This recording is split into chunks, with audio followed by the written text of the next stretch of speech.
नमस्ते गुरुजी।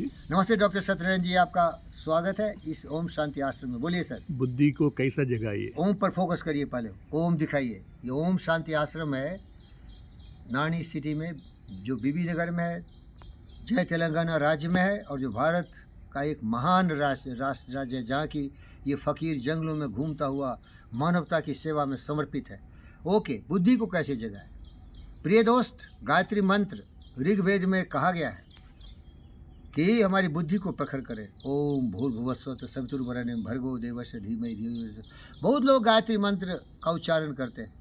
जब मैं GVK ग्रीन हेल्थ सर्विसेज में लोगों को प्रवचन देता हूँ, ज़िंदगी में रोशनी लाने की कोशिश करता हूँ, योग विद्या का पाठ पढ़ाता हूँ, तो पूछता हूँ तो सारे बच्चे जो हिंदी भाषी हैं, राजस्थान हो, उत्तर प्रदेश हो या अन्य भागों से आते हैं, वो गायत्री मंत्र बता देते हैं, लेकिन उसका मतलब नहीं समझते। आप समझते हैं क्या? डॉक्टर सत्यनारायण महाराज बोलिए, गायत्री मंत्र का मूल सिद्धांत क्या है? हमारी बुद्धि प्रखर हो। क्या?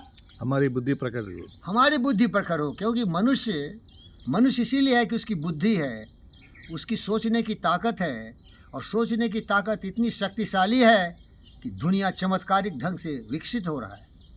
सेलफोन बने, टेलीविज़न, एयरफोन, क्या नहीं बने, आप जानते हो, ये बुद्धि का ही असर है। लेकिन 99.9% लोगों का बुद्धि सोया रहता है। वो पाश्विक प्रवृत्ति से प्रेरित रहता है। काम, क्रोध, मद, लोभ, मोह, ईर्ष्या, द्वेष, नफरत, नाराजगी की दीवार उसको जंगली जानवरों की तरह स्वार्थी बनाता है। लोभ इतना ज़्यादा कि सबका हड़प लेगा, कब्जेबाज बन जाएगा, रेप करेगा, मर्डर करेगा, हत्याएं करेगा। एक नज़रिए से देखता है, दिखाने के कुछ और, हाथी के 2 दांत होते, खाने के कुछ और।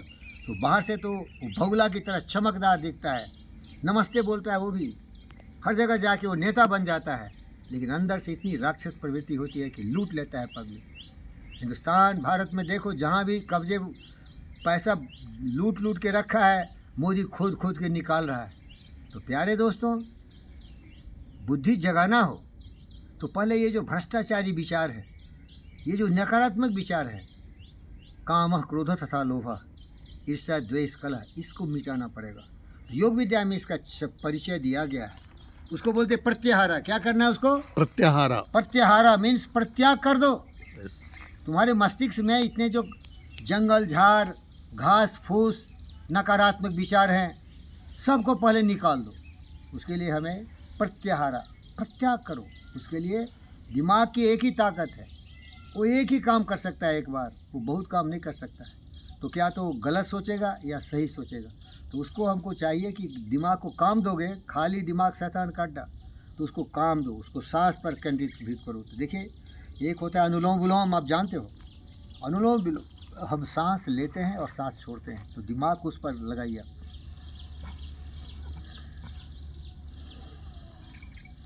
अब मेरा दिमाग सांस गिन रहा है, अब दिमाग खाली हो चुका है। बहुत जो भूचाल आ रहा था ना, चित्त का जो वृत्ति चल रहा था, भूचाल चल रहा था, ज्वार भाटाएँ चल रही थी, वो दिमाग को काम दे दिए। घोड़े को लगाम लगा दो, सीधा चलाओ तो आज सीधा चल रहा है। अब दिमाग केवल सोच रहा है, सांस को गिन रहा है।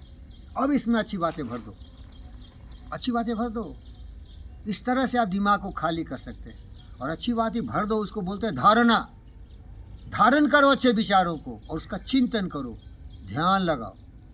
इस तरह से अपने बुद्धि को आप सही दिशा में नियंत्रित कर सकते हैं। पहला क्या है? प्रत्याहारा। इन कुविचारों को तिलांजलि दे दो। इसके लिए अनुलोम विलोम करो, क्योंकि अनुलोम विलोम जो है ना, नर्वस सिस्टम से जुड़ा हुआ है।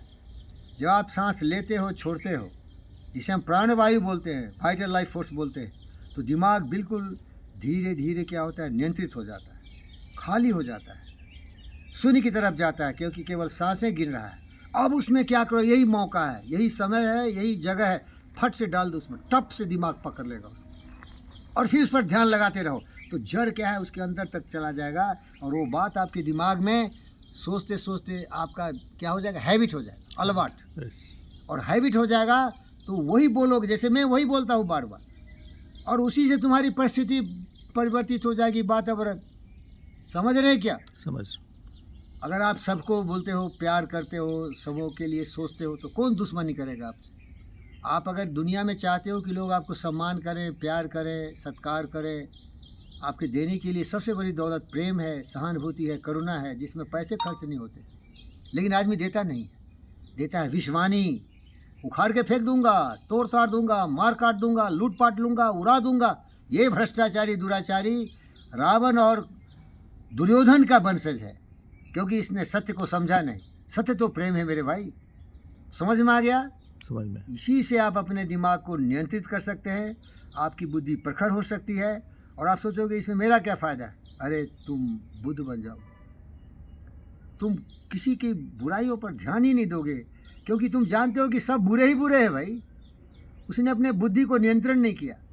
किसी बालक को दिखाइए बाइक, दे दोगे बड़े स्पोर्ट्स बाइक, दिखाइए बाइक दिखाइए, बोलोगे चला इसको, कोई चलाया नहीं है ना, तो 200 किलोमीटर पर चला देगा और तुरंत दुर्घटनाग्रस्त होकर मर जाएगा। समझ रहे हैं क्या? तो इसीलिए ज़िंदगी जीने की यही कला है कि बुद्धि को नियंत्रित करो, योग विद्या करो।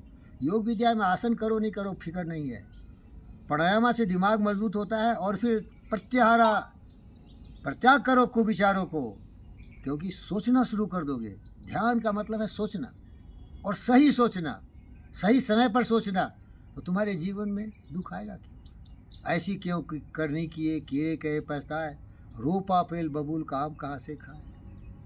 रोपा पेल बबूल का अगर तुम सोचोगे नहीं तो कुछ कुछ आते रहेंगे दिमाग में, और ज़्यादा क्या आएगा? लोभ, काम, क्रोध, मद, लोभ। ये बड़ी सकारात्मक और ताकतवर भावनाएं हैं, पशु प्रवृत्ति है। पशु कैसे जीता है? क्योंकि उसका लगाम नहीं है सोच पर, और स्वार्थ। बुद्ध लोगों को देखे होगे, शुरू में तो कुछ अच्छा था, आज वो दुर्योधन और रावण की तरह लूटपाट कर रहा है, कब्जा कर रहा है। खास के भारत के राजनीतिकों को देखो, लूट रहा है, भ्रष्ट पतित, अपने को सोचता है सबसे चालाक है। अगर उस पर लगाम नहीं लगाओ तो देश को तो लूट ही लिया ना आज तक। Thank you.